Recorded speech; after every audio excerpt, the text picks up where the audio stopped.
maybe we can just start off by you telling us who is Ayanda Bingo, where you from, how you grew up, what you're doing now, whatever the case may be. Yeah, you can shoot. Okay, so I'm Ayanda Bingo. I am originally from Mafikeng. What I like to call myself is a multi-passionate soul. Why I say that is because, growing up, I was very good at maths and science. And, if you are over 30, you would know that back in the day, the biggest thing, the buzzword that was Yeah, going around was engineering. All our parents wanted us yeah. to do Be a engineering. doctor, Yeah, be a engineer. doctor, be an engineer. If you're doing Yeah, subjects, be like do accounting and stuff like that. But yeah, I was always a creative as well. So I was yeah, both intellectual as well as a creative. So I yeah. was like ripping up my garments, turning my jeans into skirts, sewing. So I Okay. was into that as well.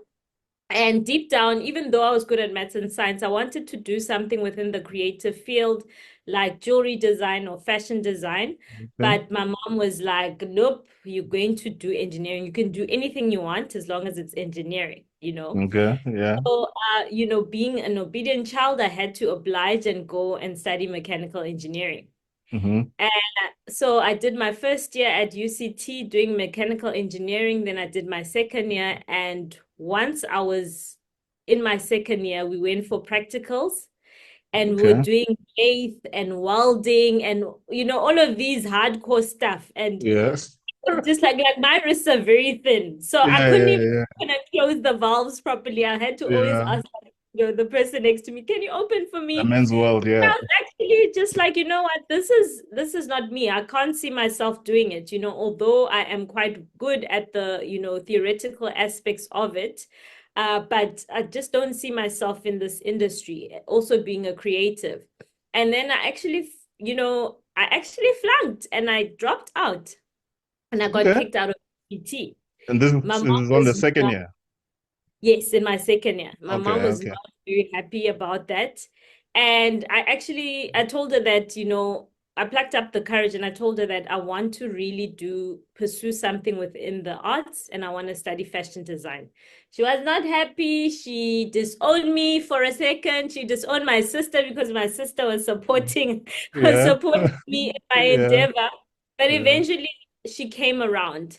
Mm. So, I studied my diploma in fashion design. And then after I did my diploma in fashion design, I did another design diploma, which was called surface design, which is more about, it's actually like a more visual, it has computer aided drawing in there. It has printing, silk screen Yeah. printing. So you could design wallpaper. So it's more of a general design course that you could apply to different fields, whether you want to go into interior, you want to go into fashion Yeah.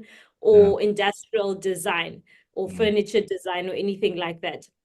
So once I was done with that course, I actually started applying for a graduate program with one of the retailers, which was the Foschini Group at the time. And actually throughout the grad program interview process, it was quite a long, stringent process where we had about, like almost 6 interviews with psychometrics in between. Okay. And um and through that process, they picked up, although I was applying for buying, they picked up that I had this analytical side, from the psychometrics and the fact that I had done 2 years of engineering, even though I had dropped out.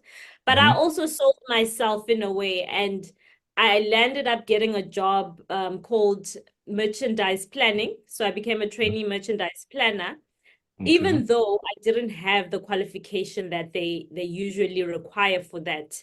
So usually they require a qualification in BCom or business science, but Yeah. because like you are analytical and you're a fashion designer, you're kind of the perfect combination Yeah. of the two. So I trained in the role, and I think as I grew with my experience, that's when I started leveraging, company funds to study towards the business qualifications that I did not have in order Mm. to align my qualification with the role that I was doing. So Mm. I've been doing merchandise planning for the past 10 years. and I've had Yes. quite a successful career within the corporate retail environment, working for a number of big name retailers within South Africa. Wow. Okay. Basically, pretty much most of the big groups that are in South Africa. Mhm. And also last year I worked with I don't want to say names here or drop names, Yeah. but a major international sports brand. I mean, Mhm. one of the top two sports brands in the world. You can Okay. pick one of which You one can it drop is. you can drop the names, man. You can drop No, the I names. can't drop names. I Why can't not? drop names for confidentiality reasons and Okay, okay, okay. and stuff. Yeah, But yeah, yeah, it's one of the two that you know. yeah, yeah, yeah, yeah, So yeah. it was a nice opportunity to work for an international retailer, and I was also in a leadership role. Okay. But you see, I had this burning passion inside me to run a business that was also a catalyst for social change. You know, Okay. I think post-COVID, I started asking myself questions in terms of, is this really it? Is this really what life is all Okay. about? Climbing the corporate ladder, Okay. um, making all this money, getting all these accolades, but Mm. not really being helpful towards society. Right. And that's when I started being a social entrepreneur. So that's my story. Okay. Yeah, so you just mentioned that you started questioning yourself about what direction you should take about business, you going into business. Now, I wanted to know where exactly did that questioning process start, right? Where Okay, you ask so yourself, yeah, yeah, yeah, funny enough, the questioning started while I was embarking on a personal development program or journey at yeah, my corporate job. right, So they were grooming me for a leadership position, and they yeah, put me on a program called the Senior Leadership Development Program, where I yeah. was, supposed to now take the next step into a management role. And this was And when? this was, I think it was probably 3 years ago or Three so. years ago? Yeah, Yeah, the so reason why I'm asking this is because there's a notion or there's an idea where you see these business individuals online sharing their stories, and then they're telling people that no, I used to sell when I was 8 years old. I used to I started a business when I was 16 and all of that. And you see that this yeah, whole nice picture that they're painting of how they started business and whatnot. And one yeah, would think that because they do not have that story, they would think that no, maybe they're not meant for business. So I think yeah, it's essential to point that out, that your business journey started later in your life and you're still doing something about it right now. So I think to point out the fact that you do not have any business history, it's never too yeah, late to start, right? It's never too yes, late no, to start. So I wanted to definitely. point it. Yeah, right. Yeah, No, go ahead. definitely. Yeah, I actually always tell people that in primary school where sometimes your mom gives you like sweets to sell and they're like, go sell at school. I was so shy to even take out the sweets out of my yeah. bag and sell. Okay. I had no business bone in my body at all. And it's only literally, this idea came into fruition about 2 years ago. Mhm. So I was never that person. And you're right to say that it's not always, that perfect start in terms of being an entrepreneur where you were always born to do it. Yeah, Sometimes you go into it, and yeah, sometimes life circumstances and changes that happen along the way actually make you more business savvy or start to right, question that. So right. I think that was the funny part, that I was on a corporate path, but embarking on that personal development journey and being exposed to the education that I was getting on that program actually made something click in my mind and get off the corporate ladder, so to speak. So it did the Right, opposite of what they were right. trying to do. Yeah. Right, Yeah. right. So yeah, no, this is interesting. Yeah, so at that point where you're basically trying to extract some funds from wherever you were working to kind of fund your business endeavor, or rather get a business qualification, when did you then decide to be like, you know what, I need to start a business now? Because okay, you have a qualification, you have a 9 to 5 now. Now, where is that point where you're like, okay, I need to start now, or I need to stop with the 9 to 5. I don't know if you stopped or not, or continued, whatever the case may be. When was that point when you said, okay, I need to start something now? Okay, so I think about 2 years ago. Uh-huh. So because, even though I was on this new path of questioning, I still held on to, the 9 to 5 aspect of it and the salary Okay. that I from that Yeah. 9 to 5. But going on TikTok and also meeting other young people who were doing who had started businesses from nothing, so to speak, I got inspired by their journey, and I got Okay. inspired that, there's all these Gen Zs who literally have never worked a day in their lives in Mm-hmm. corporate, but are making something out of knowledge that they have. They're Right. sharing knowledge that they have, and they are, actually being successful. So that Okay. was 2 years ago, and I attended a master class of a girl who was actually selling, who was actually doing a program of how to run Airbnb without owning property. So I Okay. initially went to that master class for that reason, trying to delve into some Okay. extra income. But along her journey, she started, she actually had an idea to teach people how to start master classes about knowledge that they had, you Okay. know. So Interesting. I attended that master class, and funny enough, from that, it was only me and my sister who ended up joining that master class. And Just and I you and don't your think. sister. Yes, so I I Okay. I I signed up for it, and Oh, then I said to my sister she must sign up for it because I wanted to encourage her also to be more, to start thinking about business and business. start Yeah. thinking about sharing of knowledge for social reasons, but also making a bit of an income for it.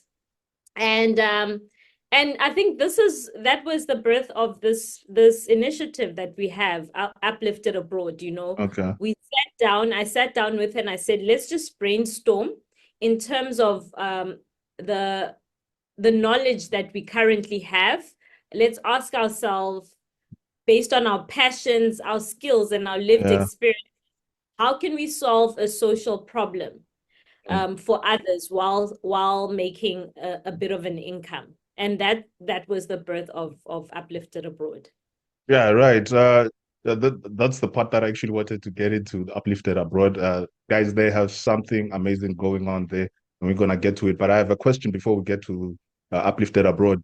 You said you attended a master class on how to make money with Airbnb, right? So my Yes. question is, where's that? Are you doing that now?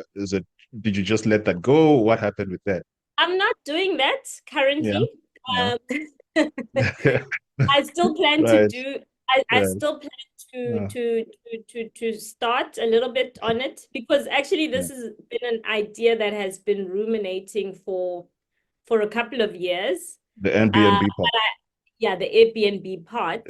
Yeah, And at some point I bought a property. I'm not sure if it was during COVID, so it was about 4 years yeah, ago. yeah. Bought a property for the purpose of starting or of running it as an Airbnb. But during COVID, because of how volatile the market was, then I just went into straight rentals.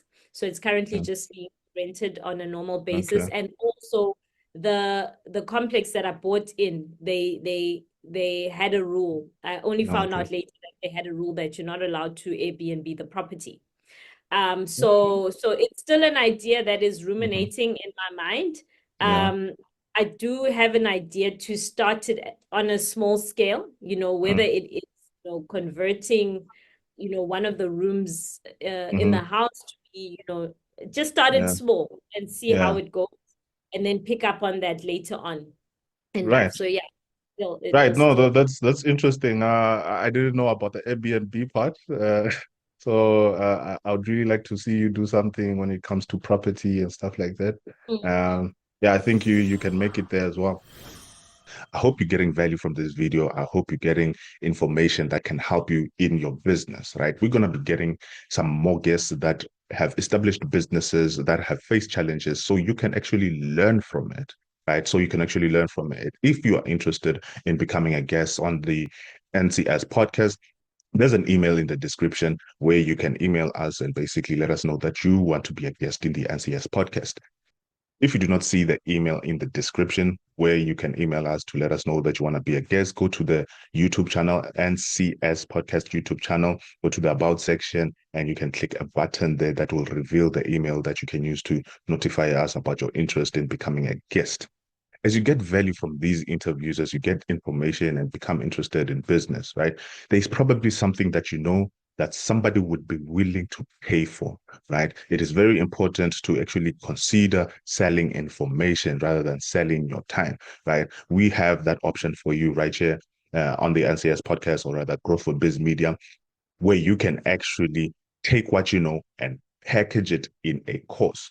Take what you know and package it in a course. There's a link in the description that will lead you to a page where you can look into the product that we are offering you. It's called the Expert Challenge, where we help you take what you know and package it into a course and sell it, right?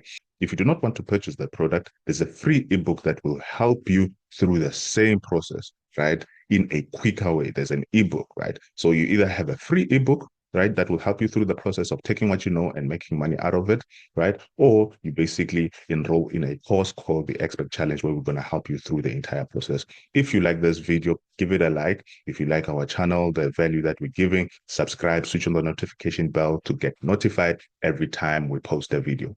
Enjoy.